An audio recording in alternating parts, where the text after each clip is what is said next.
Shalom sa lahat ng mga tagapanood sa channel na ito. Ang pitak na ito ay bago na pinamagatang Karunungan sa Biblia sa loob ng 2 minuto.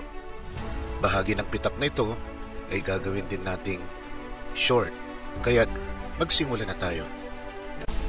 Dahil pagtanggap ng maluwalhating katawan ng nalalabing buhay na banal ang ating paksa sa araw ng pag-aagaw, sa magtuwid ang espiritu, kaluluwa at katawan na iningatan ng Diyos na walang kapintasan ay taglay na buo ng banal. Ang nalalabi na lamang ay ang pagsanib ng gusaling gawa ng Diyos na galing sa ilalim ng altar, na nabanggit sa Revelation chapter 6, verse 9.